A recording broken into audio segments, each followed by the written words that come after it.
आणि म्हणूनच स्त्री पुरुष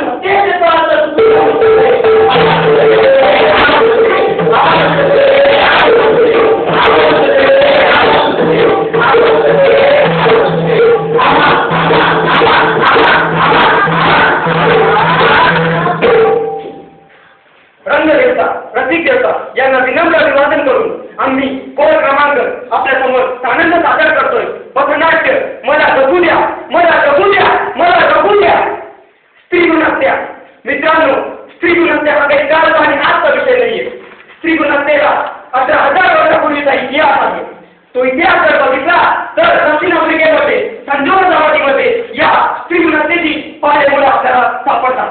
मग काय आहे ही संजोग समाज, काय घडलंय त्या ठिकाणी, तर चला मग बघूया. घेऊन जातोय संजोग समाज दक्षिण आफ्रिका.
किंवा भाल्याच्या टोकाखाली त्या स्त्रिया गटाचा देह छिन्न विछिन्न करून टाकला जायचा. मित्रांनो, इतिहास यावर सांगला नाहीये.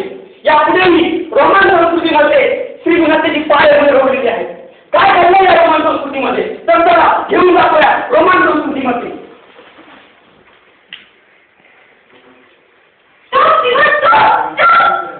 How can one open the door of forgotten? It's rubbish. But it's against God's law. Unacceptable in Roman culture. It's not new. It's a teenage of Barca.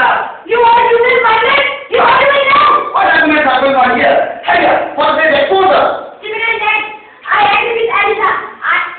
I know it's allowing in culture, but why doesn't maybe that I will not free. Go to hell.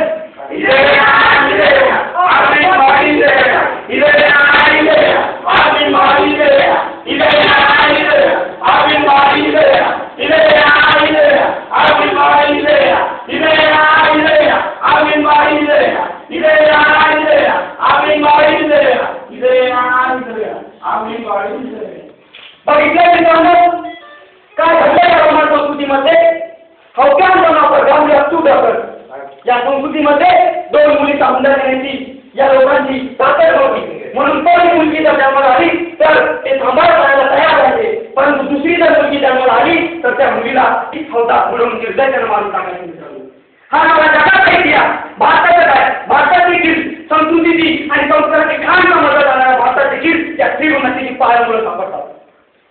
राजस्थानमधील मेवाड प्रांतामध्ये ही स्त्री गुणहत्येची पायमुळे आपल्याला दिसतात.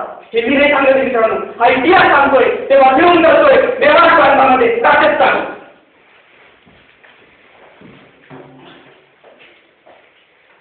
बताइए प्रधान जी, बताइए हाजिर हुए दिन किसी का देखा तो क्या बताइए.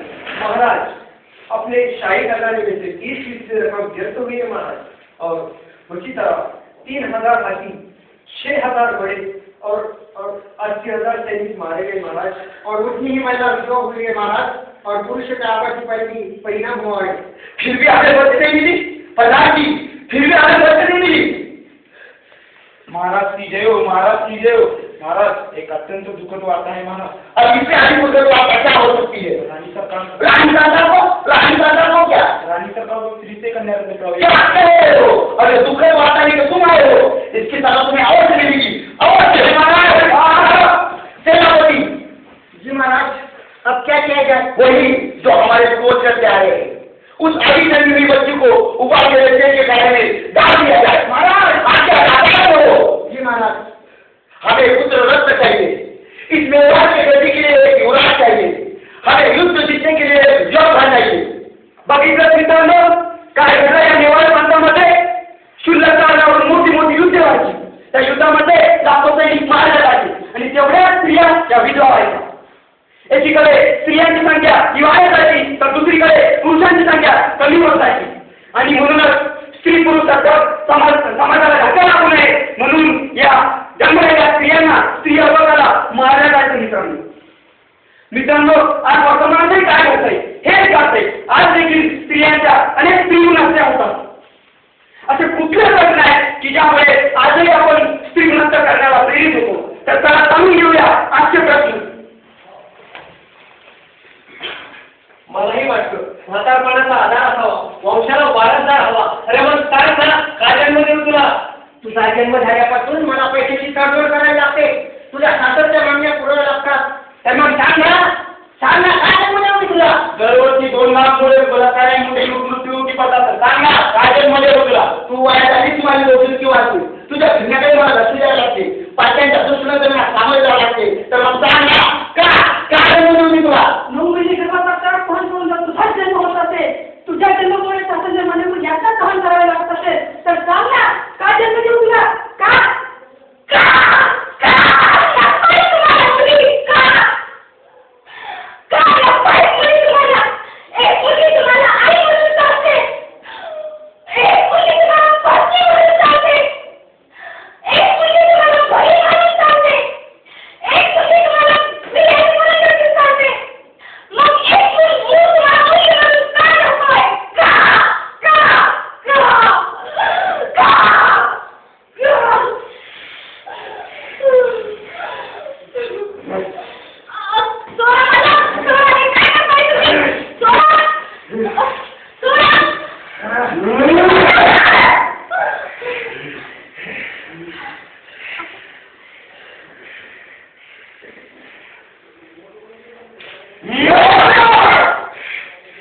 तुम्हाला कळतं तुम्ही काय करताय? तुम्ही स्त्रीचं अस्तित्व आणि अस्मिता नष्ट करायला निघाला।